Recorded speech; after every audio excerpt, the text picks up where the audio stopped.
Did you ever wonder why your mix sounds perfect in the studio but falls flat after mastering? Trust me, I have been there too.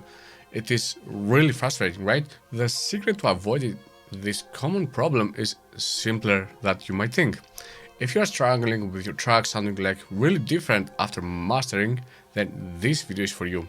I used to think also that my mixes were solid until I heard them post-mastering and seriously, suddenly my snare was like too loud, my kick lost its punch, and everything just fell off. There's one technique that helped me predict how my mix would react to mastering and kept everything balanced. In today's video, I am breaking down why this technique is so crucial and how you can implement it in your workflow. By the end of this video, you will understand exactly how to use this technique, why it's such a powerful way, and the crucial steps that you need to take to avoid this common mistake that can really ruin your hard work. Hey guys, I am DJ Legion from Audio Waves Academy. Let me take you back to when I was starting out.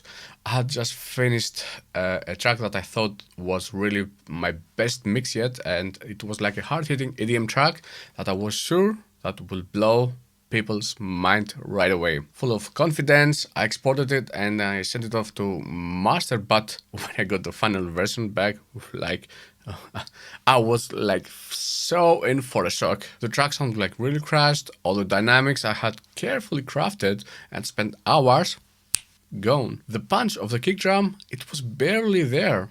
The sparkle in the high end, well, it was a dull shimmer at best. I was really devastated because I spent like maybe 10 hours and I couldn't understand how could this happen. After searching on the internet, I found a technique that I said, okay, maybe I could go and try it. So I tried a hack that changed seriously everything. And this hack is applying the limiter before even start mixing. Mixing into a limiter from the start, it allowed me to hear exactly how my track would sound after mastering, and there were no more surprises. But let me explain first for those who don't know what a limiter is. A limiter is a tool that it is used in music production to control the peaks in your audio. It keeps your loudest sounds from going over a certain level, which helps to avoid distortion and makes your track sound more polished. Here's the thing about limiters. They're incredibly powerful tools, but they are also dangerously easy to misuse. When you slap a limiter on your master bass and crank it up, you're essentially compressing your entire mix and you are reducing its dynamic range. This might make your track sound louder and more finished in the moment, but it is actually robbing your songs of its life and it is leaving no headroom for proper mastering.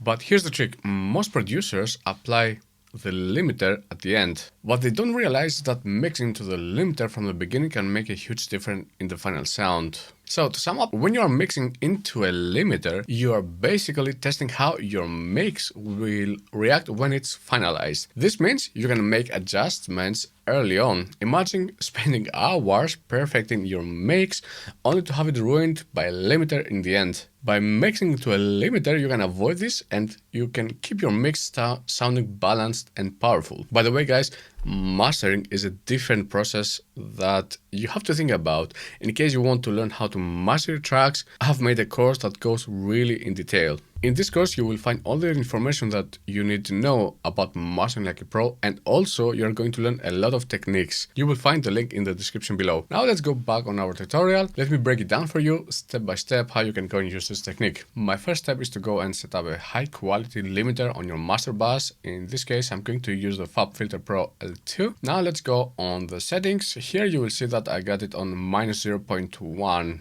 This is our ceiling that we can go and use, so that means here whatever I go and do, it will not go above -0.1.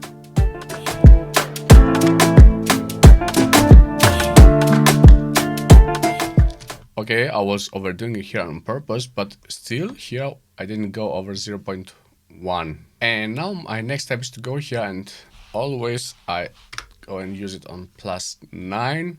And then what I go and do here is take all my channels and turn them down. I always go and start with a kick. Let me open again the Pro L2. It is really important to go and push the kick until I see here that we have some gain reduction from the limiter.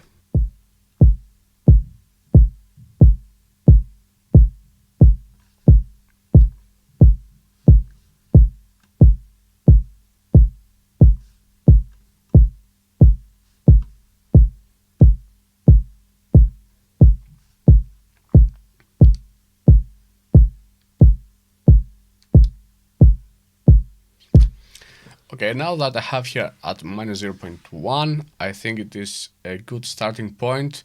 Then I can go and mix in my other here instruments, my main instruments, for example, here the guitar.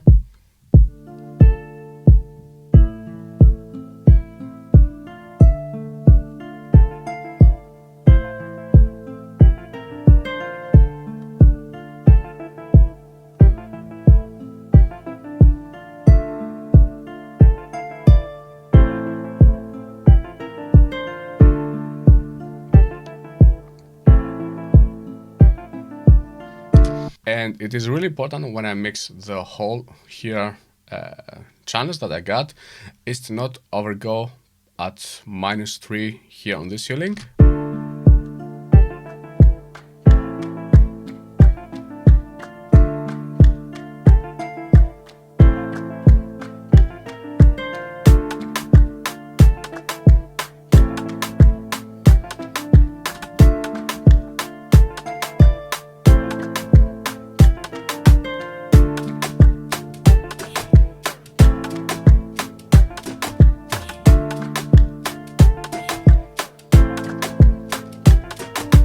Now, for example, I am hitting at -2.3, and the real source here in this limiter is this button here. If I go and activate it, let me go and go here with my mouse again, you are going to see that it says the unity gain button enables listening at the unity gain level, which is the output level will be set to the inverse of the added gain level automatically, so you can easily hear the effect of the applied limiting at the original input level. So in easy words, this means that when I activate the unity gain button, you're going to listen how the Pro L2 works.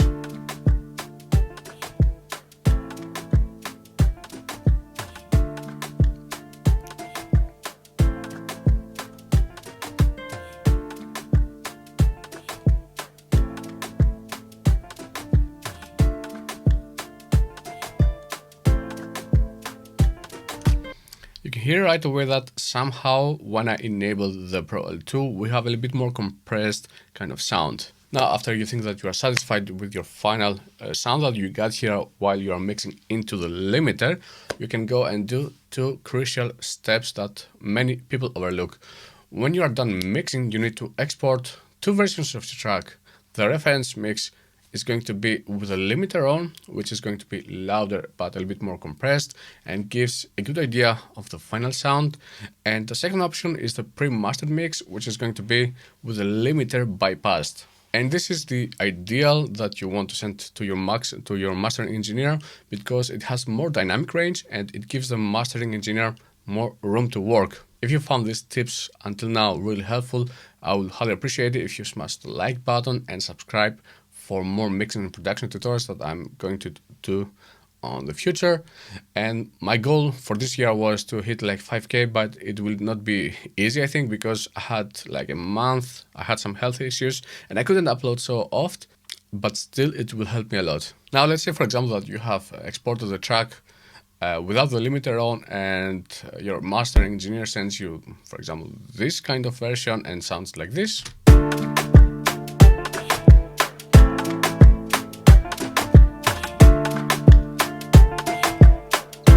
Now you have much more room to go and push the limiter.